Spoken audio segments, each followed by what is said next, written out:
I'm Eric. And I'm Ash. And this is The Hash. With Eric and Ash. What's up, babe? What's up, babe? Nothing. Here we are, 3 months later. I know. Podcast. Finally got it out, though. Yeah. Yes, we're live. So if you're watching this, thanks. Sup? What are we talking about today? I think since you came up with the name, it's only appropriate that you say it. Cooking up dope in the Crockpot. Yeah. So we're just going to talk about nutrition. And if that wasn't obvious by the title name, Cooking up dope in the Crockpot. You never know. I don't know. We're also going to be talking about like what to do with significant others, just if they're not on the same page as you with nutrition and you're kind of going through your fitness journey, how to kind of approach that. And then biggest mistakes that you see with your clients in terms of nutrition when they first start working with us. And yeah, just some other personal things at the end that I won't spoil. Ooh, so you're going to have to stick around. So first things first, babe, what is your approach to nutrition? Just balance. I think that for me, balance is the biggest thing. And honestly, I feel like I didn't have good balance for the longest time. I feel like I definitely didn't prioritize protein even until really we were dating, which is not that long, not like a year. But I think that dating you has also shown me, the science and the facts and stuff like that. But now that I've really implemented this with myself and my clients, the biggest thing is just having balance. So carb, protein, fat, and then a fruit or veggie at every single meal. And I'm really big on the veggies. Right, babe? Yeah, you really are. And I think that's a great approach. And I think I think it'd be hard not to say I'm about balance too. But balance can look like, having a balanced meal of kind of like what you just spelled out, right? A protein, a carb, fat, some fruit or vegetable. But balance could also look like, doing that Monday through Thursday, and then Friday night, maybe that's a night where you treat yourself, and balancing the stuff that is going to push you closer towards your goals, but also balancing the stuff that you love and enjoy, True. Because if you don't do that, then you're just going to want to binge and you're going to hate your life and you're going to think that nutrition is just boring, even though honestly we make some bomb healthy meals. Yeah. What's our go-to lately, babe?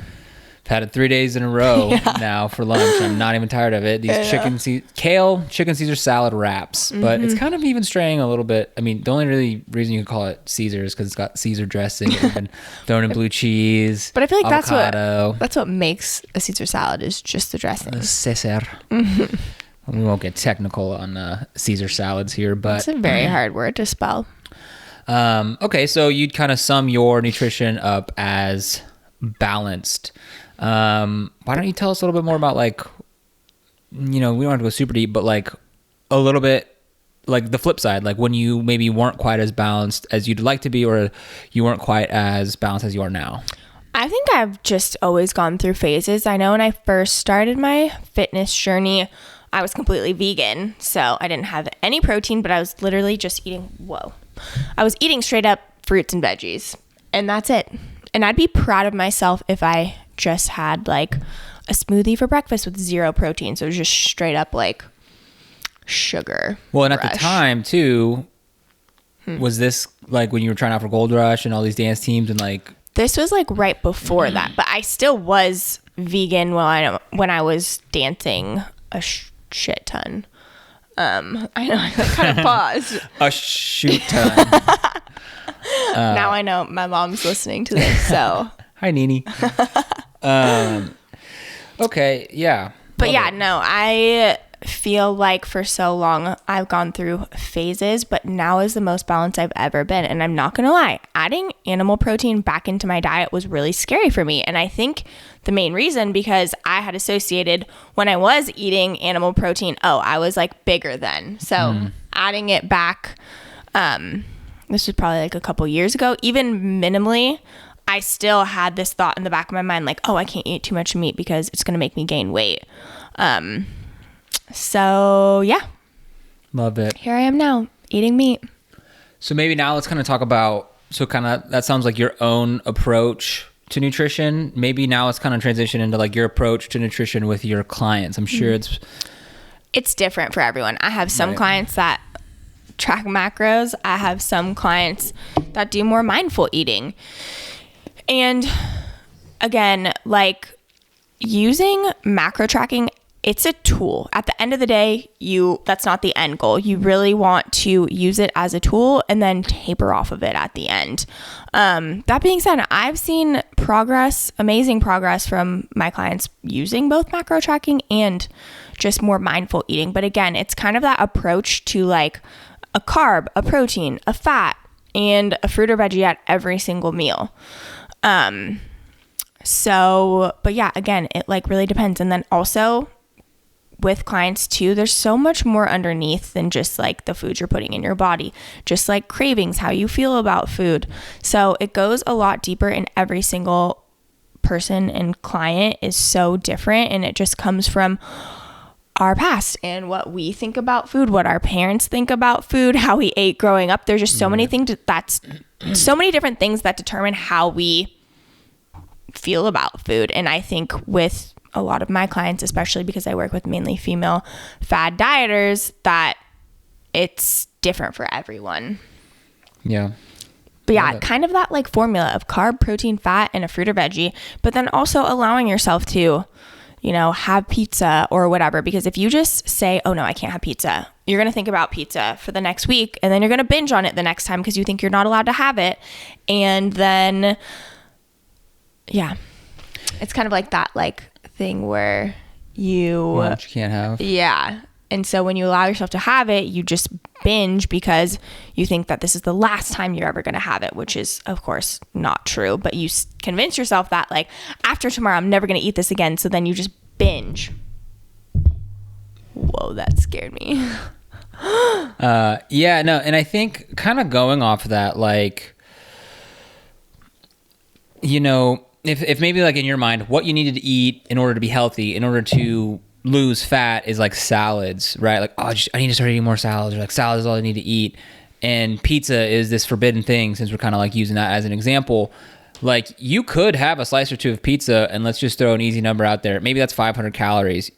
You could, on the other hand, make a salad that's got like tons of dressing, maybe some added cheese, some nuts, some avocado, and that could be 1,000-calorie salad, right? And if your goal is to lose weight, you might be better off eating that piece of pizza there. And so I think like a lot of people just kind of have still kind of like this, just the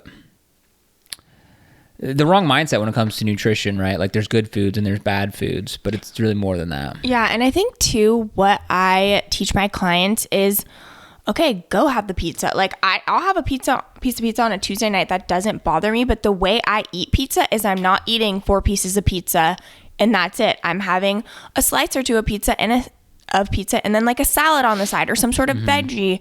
And I'm eating it in a way that feels good to me and my body. So for me, I don't eat dairy. And so I get like vegan cheese. But again, I'm doing what feels good to my body. But I know that I can have a piece of pizza on a Wednesday afternoon, or maybe even for lunch if I want to, and it's not going to affect my progress because I eat it in a way that feels good to me. Yeah. Love it. But what about your approach with your clients? Yeah, I think the way I like to frame it up with my clients is, there are a couple different ways, and I feel like I've maybe even talked about it on here already, but like, my clients especially, and I feel like I've had this conversation like 3 or 4 times in the last week, where I'm talking to some guys who, they want to lose a bit of fat, they want to build a bit of muscle, and they always ask me like, what should I be doing in the gym? Or like, I'm trying to, I'm doing this in the gym, should I be doing something else in order to get there? And I'm like, what's your nutrition look like? And I think like the gym is important, right? And I'm not saying that you shouldn't focus on that, but again, like, your nutrition is really what's going to be the driver of your success, whether you want to put on muscle. 90%. Yeah. Whether you want to put on muscle, whether you want to lose fat, recomp, perform, whatever, your nutrition is like so crucially important. And I think guys, especially, at least that's the, the norm that I've been seeing lately, just haven't quite fully understood that or bought into that yet. And in my experience, like, they typically lean towards the the training and the weights and stuff in order to see a change. And so my initial approach with nutrition is just hammering home that this is important, and like the result that you want to get is going to come from taking this seriously. So, but I think that people think nutrition has to be boring. And yeah. Doesn't, and it's so simple. And I think that's why there might be that resistance, because it's like, oh, going to the gym's kind of fun, I like that, versus like listen I have to music, eat 2 pieces of kale, you know, and they think it's like such small food and it can't be tasty and all this stuff. Yeah, but it's almost like, how can you make it fun? And our meals literally take they're bomb. We are lazy. We are so lazy when it comes to cooking. If it's more than 30 minutes, we're like, nah. And Chipotle. 20 minutes is generally the longest meal we make, and that's because the our chicken takes 20 minutes to cook in the air fryer. Yeah. So we'll like start that and then kind of like dilly dally and then cook the rest of the food. So it's so simple. And even like we make salmon, and you literally put 3 things on top and put it in the oven for like 9.5 minutes, you said? Exactly.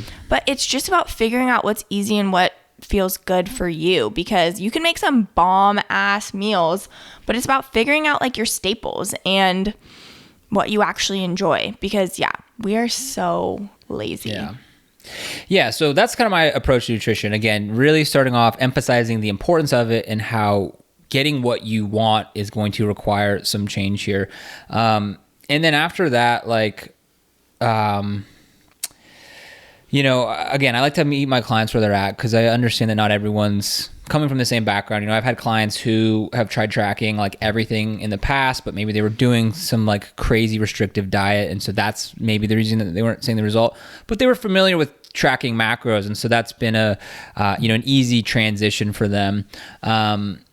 But yeah, you know, again, I mean, at the end of the day, right, it comes down to your goal. I would say majority of my clients are fat loss, so typically start them off around maintenance-ish calories, maybe go into a slight deficit, but really I want them to focus, like I say, like this is how you cannot fuck up a meal. A lot of protein, a lot of vegetable, and then build around that, you know?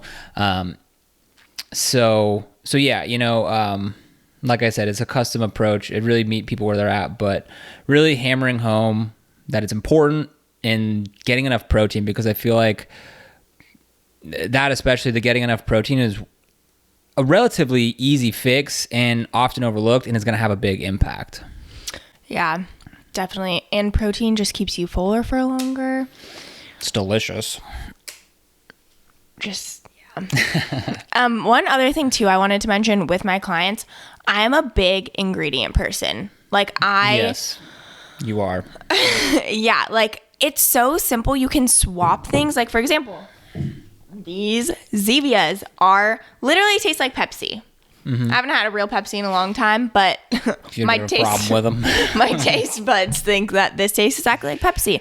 And so it's about finding swaps. And if there is something, this is like generally my rule of thumb. I feel like I've been a little lenient since we started dating, but if it has more than 3 ingredients that I have no clue how to say, probably don't want to put them in my body. Like that's the way I look at it. And I know some people are more just like strictly calorie based and about that, but I think it's so important the ingredients you're putting in your body, because that's going to determine how you feel, whether it is a protein, a carb, or a fat. It's about the actual ingredients you're putting in your body, which I feel like a lot of people overlook. But there's so many good swaps. Like for example, Siete tortilla chips. They have like 5 ingredients, and I know I can read and spell all of them. Yeah.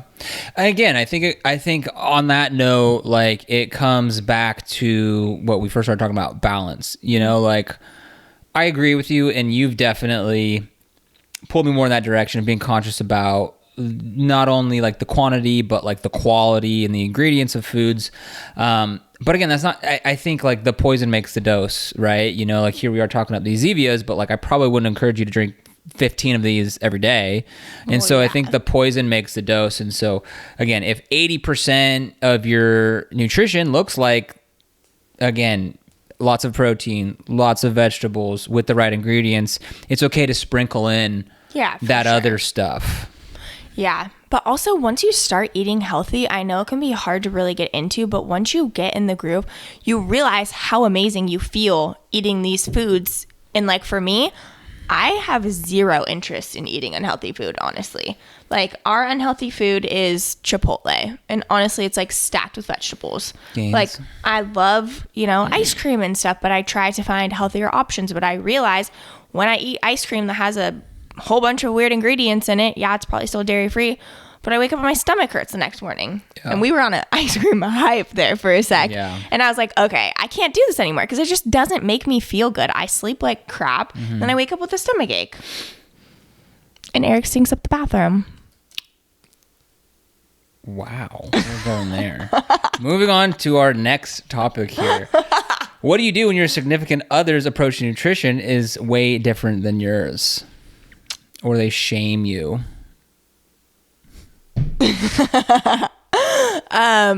Maybe they like different foods. Maybe they're not super supportive of your journey. What do you do? How do you handle that? What did you say earlier? Dump their ass. Yeah, I mean, at the end of the day, I hope your significant other is supportive in whatever it is that you want to do. But the first thing that kind of came to my mind was make your healthy options. And if they want other things, you can add that on top. Like, if you want to make, I don't know, what's a good example? Tacos. Yeah, if you, I don't know, my brain's not working, you go for it. I think it really just starts with like having a conversation, which sounds simple, but like, expressing to them why you're doing what it is that you're doing. And again, this might be kind of hard for me to talk about because we're both very supportive of our goals. If anything, I make things a little more difficult because I do eat dairy and have a sweet tooth. But also, that's a great example because at the end of the day, like, I have my alternatives and he has his, but the basis of our meals are always finding the same. That common ground. Yeah, but then he'll add, his cheese and like, yeah, maybe sometimes we have to, like, we cook eggs together and I'll take my portion out or he'll take his portion out and then he'll add his cheese in after. So just like little simple things. But yeah, I think that's a really good point of just like communicating and asking and bringing it up.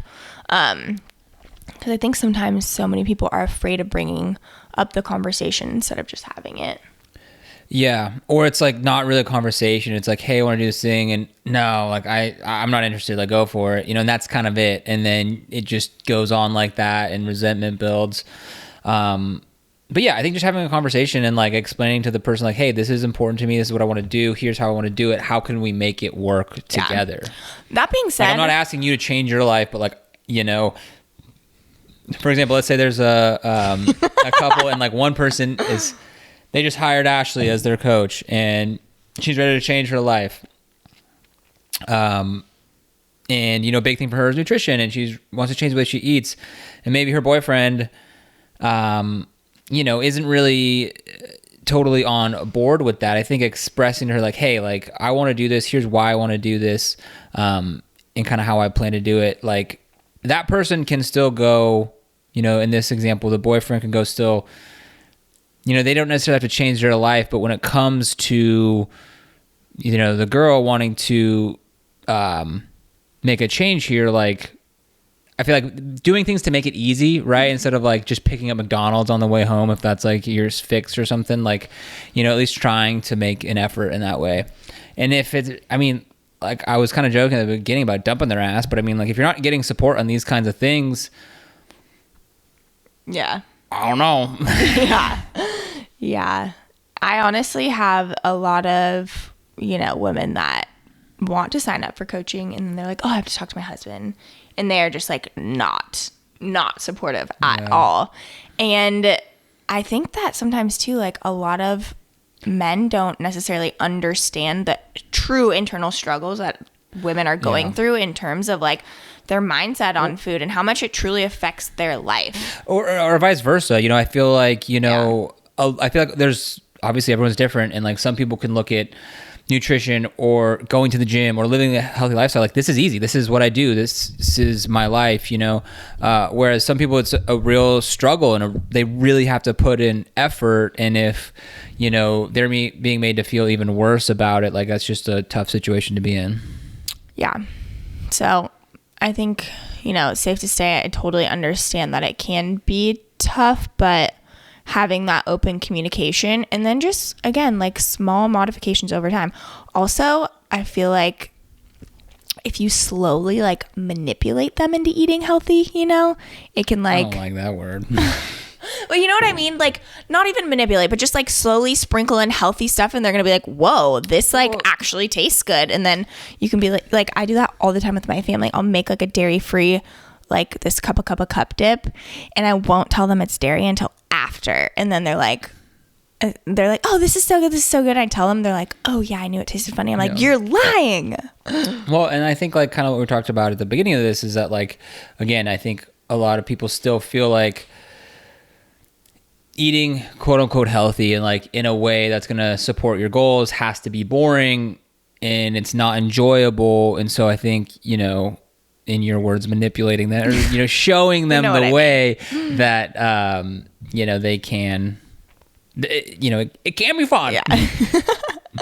Yeah, totally. But I feel like too, at the beginning of our relationship, you were so protein. I was so pro protein. Yeah. And not that I don't think protein is important. I think it is, but I think vegetables are important. I think carbs are important. I think that sometimes protein gets this, like, I don't know, gets put on a pedestal, and other protein pedestal. Yeah. And other it belongs up there of nutrition are important. Like, agreed. So yeah. But protein's still up there. It's important, but so are other macronutrients and fruits and veggies. Mm-hmm. Gotta get those micros. Anything else on that specific topic? I think we beat that one up pretty good. Okay. What's the biggest mistake you see with your clients in terms of nutrition when they first start working with you? I've seen this a lot lately, where, you know, guys would be like, yeah, I just like don't eat. I don't eat all day. And I barely eat all day. I have no idea why I'm gaining weight. When in reality, they wake up, they're not eating breakfast. Maybe they just coffee until lunch, maybe a light lunch, just kind of eating through the workday, eating at their desk, whatever. And then maybe they'll have a healthy dinner. Maybe dinner will be kind of, you know, blown out of proportion. But then after that, all hell breaks loose. Maybe they got the munchies.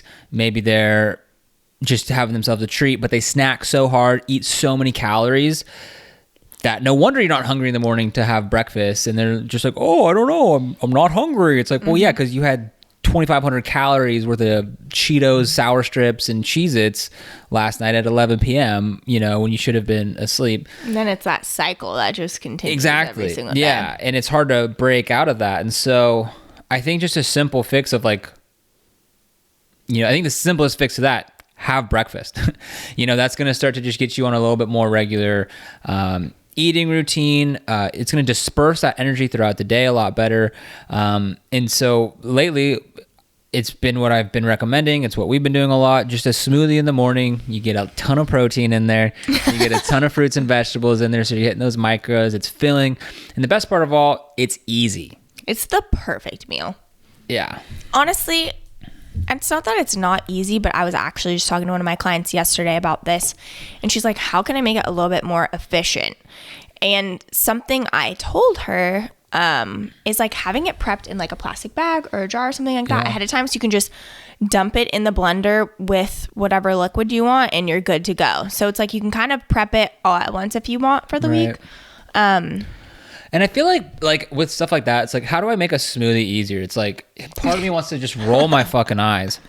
And then it's like, I feel like part of like what, like the underlying part of that stuff is like, people just want like, what's the magic pill? Like, please just tell me, like, what's the secret, you know? But it's like, this is it. I get that, but also sometimes people eat it as a snack and they don't, you know, have, like, we have such flexible schedules. Like, some people, it's not like that. So they need a little bit more quicker, efficient way with everything. And like smoothie is not something you can really meal prep. So that's where that was coming. So yeah. No, and again, I wasn't hating or anything, but again, I feel like, I don't know where I was feeling with that. I was spicy there for a second. I know, babe. So yeah, that's the biggest mistake I've been seeing as of late. How about you, Ash? I think the biggest thing I've seen with my clients is honestly their mindset of food. Like, so many women, especially the people that I work with, it's generally people that have done every single diet in the book. And they come to me thinking, oh, I need to cut out carbs. Oh, like carbs make you fat. Oh, I shouldn't eat fat. Or, you know, protein's going to make me bulky. All these different things. And I think that the biggest thing is they come in with, again, all these like external reasons why they think food is the way it is, when it really just comes from their past experiences, what their mom said. Like, you know, your mom could have said something when you were like 10 years old and that could have stuck with you. So I think it's really about kind of like clearing the plate, being like, cool, what are my beliefs? Do I think carbs make me fat? Okay, I'm not going to think that way anymore. And obviously it's not that simple, but just kind of like reframing, like, look, we need food. Food is fuel. We need it to survive. So how can we make her our best friend and learn to love and enjoy her and know that she's fueling me?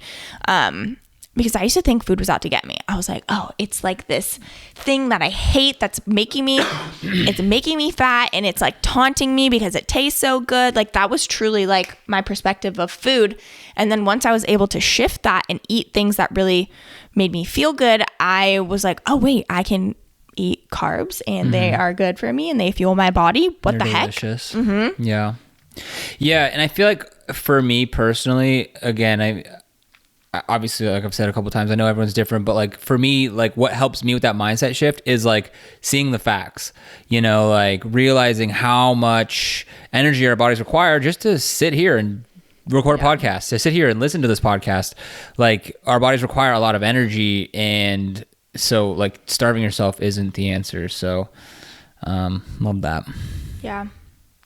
Yeah, another mistake I've been seeing, or like I literally just had a call with one of my clients yesterday who he's been a client of mine for going on like 4 years now, and saw amazing results. He lost he was like a little over 200 pounds, got down to like 150. He was like looking great, and like now he's a little bit fluffier than he'd like to be.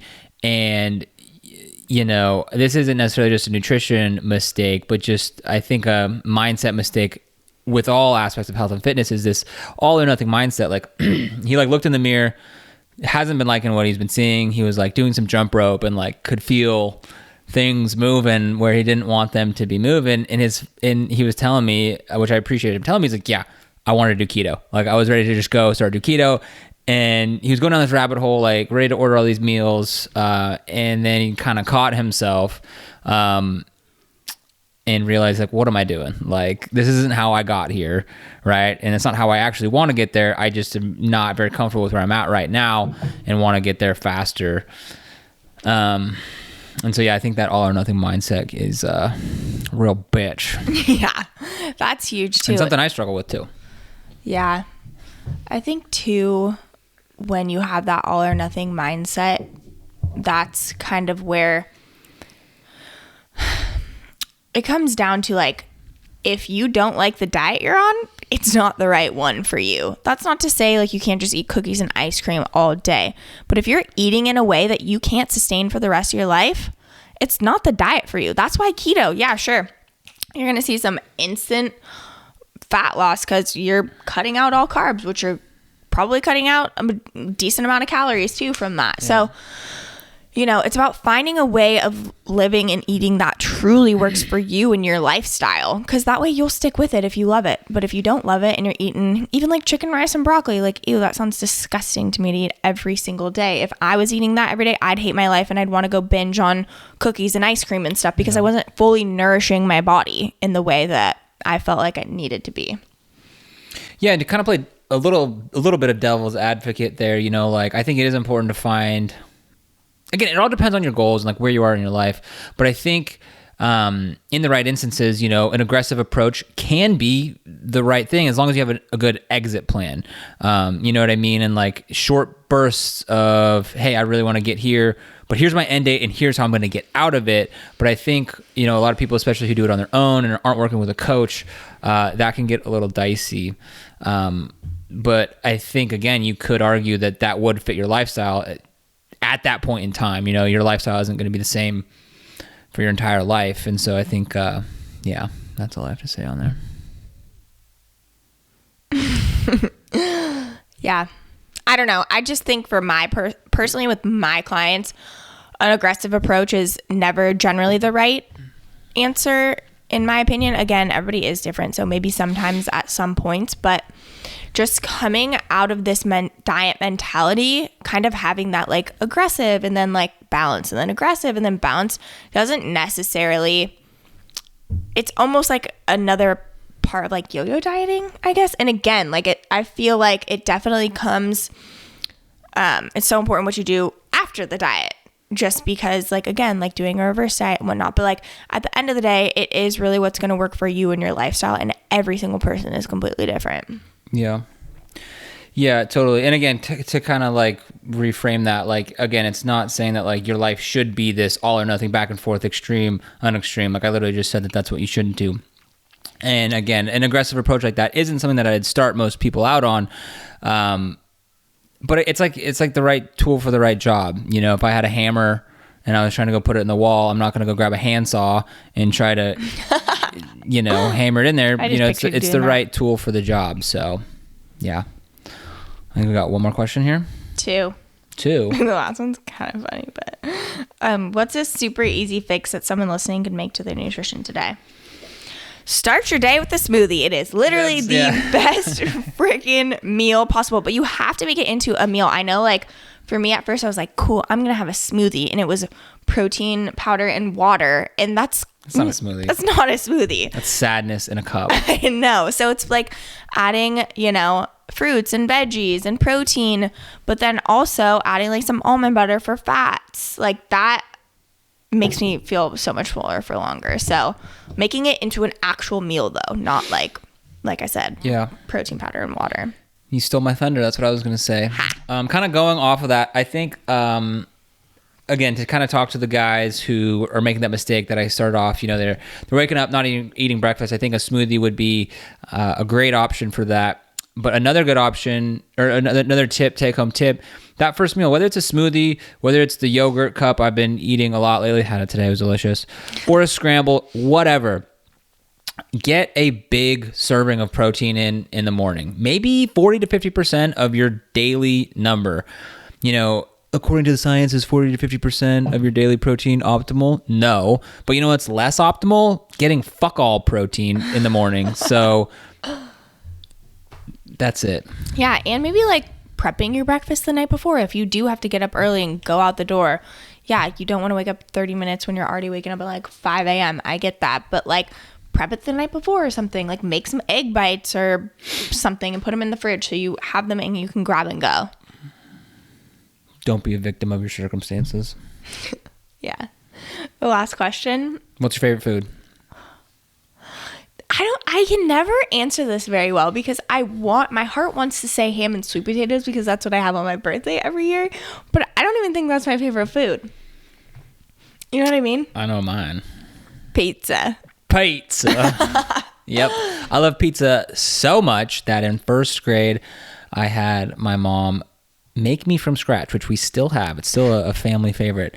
A piece of pizza costume with like a head cut out. The crust was supported with Hot Wheel tracks. It's the real deal. Wow. Yeah. Yeah, I feel like there's not a food that I'm like. You have to pick one. You can't leave the listeners chocolate on the. That's not a food. That's a sweet. What's your favorite food? Burrito. Okay. Yeah. Okay. Final answer, burrito. Certain burritos. A water chicken burrito. Yeah, you're right. No, El Roy's all the way. Sorry, water chicken is good. I'm not hating, but I think that wraps up episode number 6. Yeah, thanks for listening, guys. Peace.